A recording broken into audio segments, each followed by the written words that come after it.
Hello, Eleanor and David and Jean Marie. I have one more book to read for you today, and then tomorrow on Thanksgiving, I'll be back to read you some books on the computer. It'll be a little bit different. This book, it's not really about fall, and it's not really about turkeys, and it's not really about Thanksgiving, but I thought you would like it anyway. I heard that David really likes the book The Napping House, and this book is a little bit like that. So let's read The Flea's Sneeze by Lynn Downey, illustrated by Carla Firehammer. This book is just a fun book, and I thought you'd appreciate it. The Flea's Sneeze. On a dark, oh, it's kind of windy. Here we go. On a dark night on an old farm in a rickety-crickety tumble-down barn, everybody slept peacefully. Do you see everybody sleeping? A rat, a cat, a black-eyed bat, a cow, an owl, a feathered fowl, a dog, a hog, and an old barn frog. Do you see all the animals sleeping in the barn? But everyone slept peacefully, but not the flea. Let's see what's going on with the flea.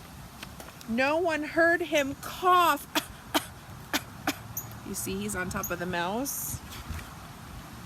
Not even the mouse he used for a house. Do you see? He's right on top of the mouse.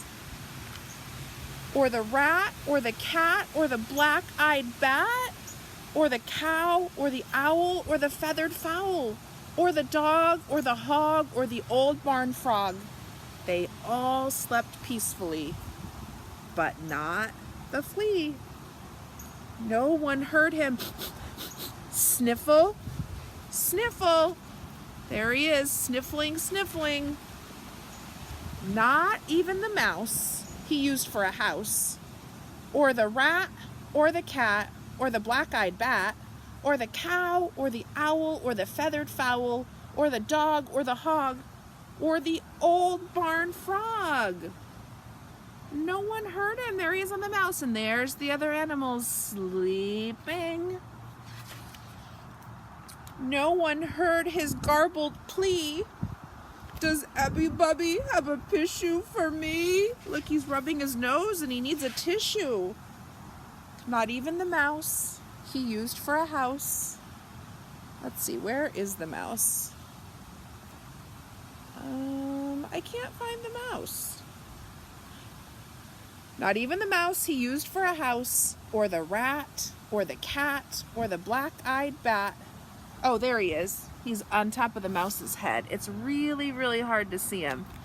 So we'll start again. No one heard him. Not even the mouse he used for a house, or the rat, or the cat, or the black-eyed bat, or the cow, or the owl, or the feathered fowl, or the dog, or the hog, or the old barn frog.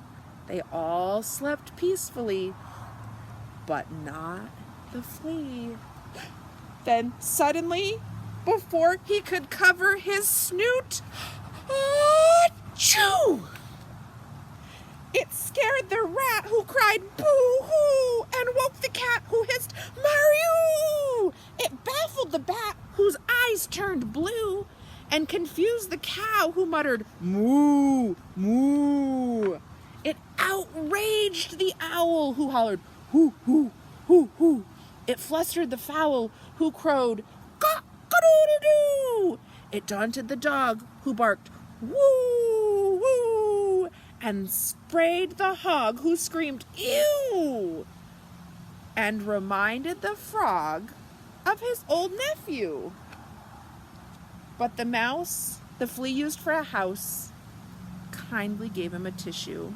The flea wiped his nose, and before his eyes had even closed, he began to doze. He's really sleepy.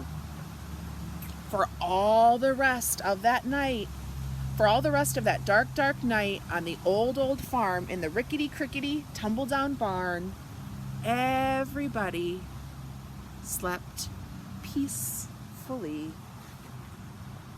The flea and the mouse he used for a house. There he is.